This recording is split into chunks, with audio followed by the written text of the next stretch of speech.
Hello everyone, it's Mrs. Eat.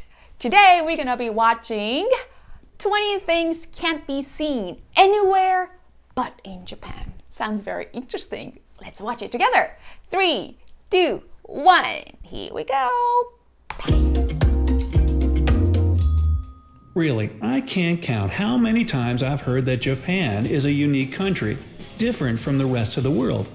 It got me wondering, and one day, I just couldn't take it.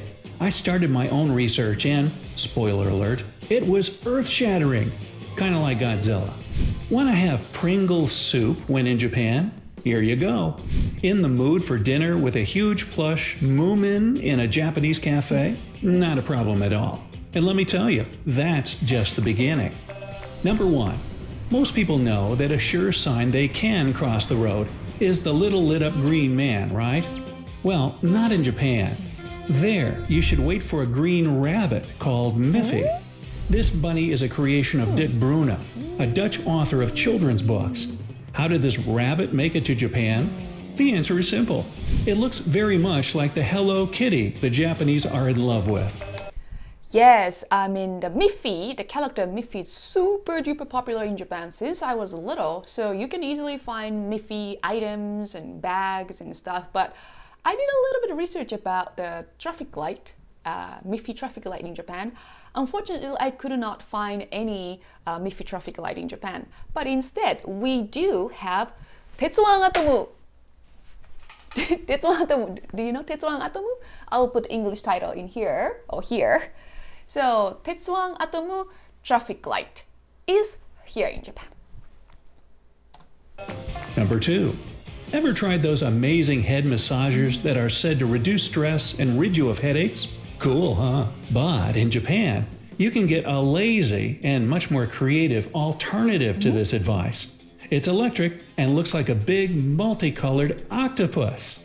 Wow, give me 2. It actually looks like really like octopus, like a big this size, and it has a battery inside, and when you turn it on, it just massages your scalp really well. And then sometimes it has a colorful lights in the octopus legs. That sounds so weird, but feels very good. He's right. Number 3. You're probably used to sitting on a chair when visiting a bar or a cafe, right? You might ask me, what are you talking about? What else am I supposed to sit on? Well, in Japan cafes, chairs look more like low, comfortable armchairs. And if you try hard enough, you can even lie on one of them. Such pieces of furniture are called Izakaya, which is also the name of the informal Japanese pubs where you can find them. Okay, so about very low chair, we do have those low chairs, but it's very rare. I actually, last night when I was walking down the street with my husband, we saw one of the kind of pretty fancy Izakaya restaurant, and then I looked inside, and then they do use like a lower chair, but that's very not so common here. We usually use like a regular chair. Maybe he's only been to a very nice Japanese Izakaya pub. Maybe. Number 4. In Japan, they grow square watermelons. No, it's not a slip of the tongue. That would have been square watermelon. In Kagawa Prefecture, they produce a couple hundred square watermelons a year. These watermelons aren't genetically modified or anything like that. It's just that such a shape makes it easier to deliver the fruit to retailers. Unfortunately, most square watermelons get harvested before they're ripe, and therefore, they're not meant for eating right away. But if you decide to get one, its cost will be impressive, about 15 to 20 bucks. We do have it, but as he said, it's not meant to eat. It's not made for eating. It's actually for display. So we buy the square-shaped watermelon as a gift, or maybe some fancy restaurant or fancy department store just display those watermelon shape. Watermelon shape? So display square-shaped watermelon. But we do have heart-shaped watermelon in Japan. And it's edible. It's actually tasty. Oh, and also the price of the square watermelon is usually about $100, $100 US. So it's not like $15 to $20. $15 to $20, that would be the pretty good regular watermelon. One watermelon costs that much here in Japan. Number 5. Pringles have been incredibly popular all over the world for decades. However, when you buy Pringles in Japan, you don't get a tube of potato chips. You get noodles. Yep, Pringles is a noodle brand, and the Japanese eat this ramen very often. Okay, Pringles is not, as you guys know, Pringles is not noodle company. But we do have Pringles flavor ramen, which was not bad. Number 6. Usually, a coffee machine is a simple thing. Several buttons for choosing a drink to your liking and standard paper cups. In Japan, however, a coffee machine is so much more. First, there's a service that lets you order your coffee in a special app and pick it up in the most conveniently located store at a particular time. But on top of that, you get your drink not in a plastic or paper cup, but in a bottle that can be customized with the help of multicolored tags. Really? There is a service like this, but it's, as far as I know, I did a little bit of research about it. As far as I know, there's only one location that allows you to do those all customized coffee takeaway. But that is true. The system is true, but it only happens in one single place in Tokyo. So if you're visiting, places outside Tokyo, you won't be able to find it, unfortunately. But we have pretty nice coffee available in any convenience store, so you might like it too. Number 7. What would be more natural for us Westerners than to visit the nearest cafe, order a coffee and a sandwich, and enjoy our lunch break sitting alone at the table? But in Japan, if you come to a cafe alone, you get a massive plush Moomin as your lunch companion so that you don't feel sad. I'm not sad really, I just want to be left alone. I read that in a Moomin cafe in Japan, when a single customer came in and then he or she was eating at the table by herself, so the staff brought a big Moomin stuffed animal in front of them, so they had a eating company. But I don't know, I don't think it's very normal here in Japan. Number 8. Animal-shaped cookies are always fun to eat, aren't they? Oh, that feeling of anticipation when you put your hand in the bag and try to guess which critter you're going to eat next, you carnivore. In Japan, you can play the same guessing game, but there, your catch will be Pokemon-shaped cookies. Number 9. Every single time I eat sushi, rice falls off the pieces of fish as soon as I pick them up with my chopsticks. Now in Japan, though, people don't have this problem. They mix the rice with a special sauce that consists of salt, sugar, and rice vinegar. This sauce keeps the rice together and allows you to bring sushi up to your mouth in one piece. Sign me up. So here, the important thing is make sure to use Japanese rice, because Japanese rice has more amount of starch, so it can hold the shape, it can stick together really good. That's why rice bowls can hold its shape, like triangle shape or round shape, easier using Japanese rice. So long grain American rice wouldn't stick together, I think. Number 10. A holiday meal means tons of tasty food and, of course, a big roast turkey. But if you ever celebrate the holidays while in Japan, don't be surprised to be treated with KFC instead of more traditional food. The thing is that in this country, eating food from KFC for the holidays is a widely practiced tradition. True. 11. In the Ginza district of Tokyo, there's an unusual stationery store which rises 12 floors. The store sells high-quality stationery, and each of its levels has a different concept. For example, on the second floor, you'll find the share space, where there are things necessary for sending your thoughts to other people, like envelopes, letter paper, and postcards. You can write a letter right then and there and send it immediately from where you are. And on the fourth floor, in the meeting space, you can create an original notebook with the cover and paper of your choice and your name engraved on it. Yes, last 2 points he made are true. But I just personally never seen 12 story all about stationery complex. I've just never seen it before. But we do have like a big giant complex buildings that is filled with a lot of interesting stuff, including stationery. Like it's called loft, lofto in Japanese, lofto, or Tokyo Hands, Tokyo Hands. Those two are known for selling really unique products. Like you can find pretty much everything, food, clothes, cosmetics, and also stationery too. I think you might enjoy it a lot going to Loft or Tokyo Hands. Number 12. There are more than 50 million vending machines in Japan, and that means they're literally everywhere. Besides, they're incredibly diverse. You can buy almost anything there, from hot dishes, ice cream and candies, to books, umbrellas, and newspapers. Rumor has it, these vending machines make around $50 billion a year. Yes, that's true. We have so many different kinds of vending machines available in Japan.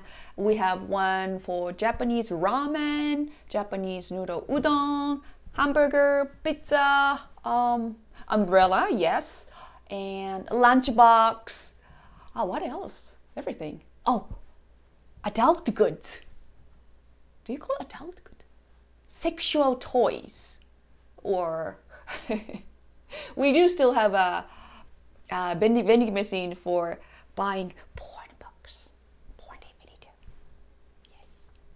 I'll have another video for only about vending machines in Japan. It's gonna be fun. Number 13.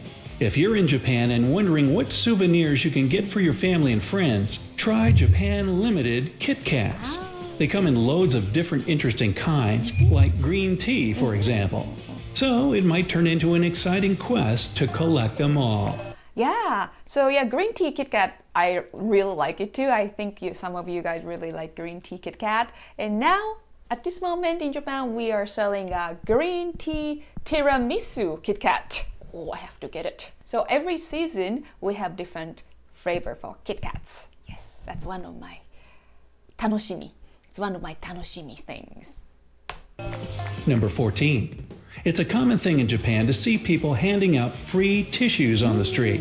What's the catch? It's simple. Companies put their advertisements on or inside tissue packages, and people who take them learn about their services or products. It must be working, since more than 4 billion free tissue packages get distributed in Japan every year. That's a lot of runny noses. Yeah, that's a lot of runny noses. And also, of course, we have pollen fever seasons. Everybody needs pocket tissue, so it's very helpful. Number 15. Suffering from the cold in the winter? How about some tissues for that runny nose? No, wait, that was number 14. Just get yourself one of these one-use pocket heaters that are so popular in Japan. It's called Cairo, and nowadays, you just need to open it for the chemical reaction to begin. Besides warming your hands, you can also stick these warmers inside your clothes. What a gem of an idea for a freezing winter. Yeah, and then I personally like the Cairo that you can actually stick to under the sole of your socks, so it can keep from your head to toes. Number 16. Photo booths are nothing new to anyone these days, but in Japan, these machines, called Purikura, are a whole different level. See for yourself. There, you can not only take your photo, but also add a design or writing, adjust the size of your facial features, or even send the received photos to your mobile device. However, there's some bad news for men. They aren't allowed to enter most Purikura establishments on their own. They must have an escort.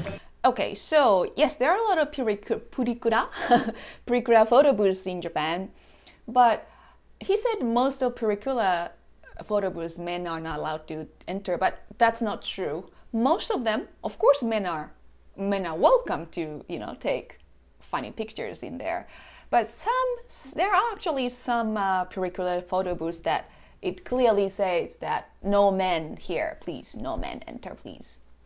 You know why?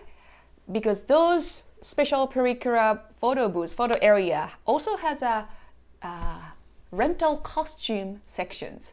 So there are many interesting like anime character costumes or nurse costume, maybe swimsuit costumes, or sometimes girls just bring their own, costumes to take picture with their friends. So they don't want to be seen, when they're getting dressed, or they don't want to be taken picture by crazy people. So that's why they have special photo booth, curricula photo booths, not for men, only for women. But most of them, men are welcome. And cosplay. Number 17. Do you love unusual forms of art? Then how about rice paddy art? It was born in the village of Izakaya in the Aomori prefecture in 1993 to attract attention to the place. Apparently, the attempt was a success because now rice paddy fields have already appeared in more than 100 other locations. So, what exactly is rice paddy art? People plant rice of different colors and types to create breathtaking images in paddy fields. Wow. Looking at these fields from above, you can see your favorite anime characters or legendary beings. Number 18. Imagine returning home after a long and crazy day at work. The only thing you can think of is lying down on your bed and closing your eyes. But you still have a long and tiresome subway commute. Well, the Japanese have found a solution for this problem, and that's a subway chin rest.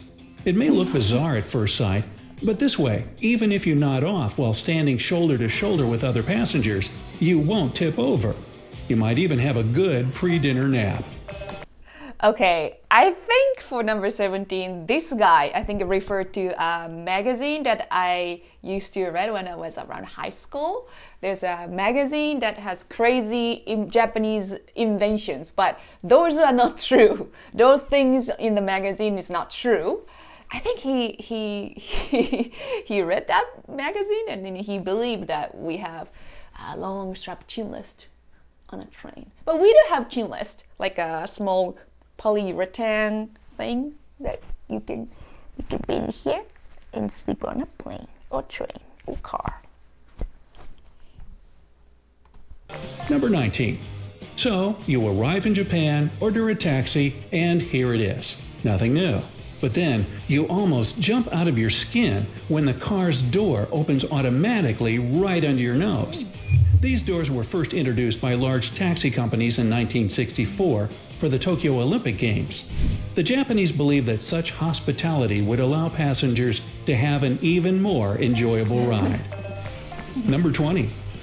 Unlike other Japanese railway lines, the Yamagata Shinkansen, which is the name of a high-speed train in Japan, is a mini Shinkansen route. That means that the train speed on this route doesn't reach more than 80 miles per hour. But that's not the most curious thing about this line. Connecting Fukushima and Shinjo, trains on this route have sightseeing cars with foot baths. They're positioned in such a way that you can watch breathtaking views pass by while soaking your feet. On top of that, some cars are furnished with tatami flooring for tourists to enjoy every single minute of their ride. Oh yeah. What about you? Do you know any other unusual... Interesting. The very last point he brought, tatami mat taxi. I did a little research, but I couldn't find any tatami mat taxis. Maybe those taxi driver, they made their own taxi, like very Japanese style with tatami mat and maybe serve you green tea or something, but it's not like official. Maybe. But it sounds like fun though. Sounds nice. Alright, I hope you enjoyed watching the video together. I'll see you in the next video. Okini!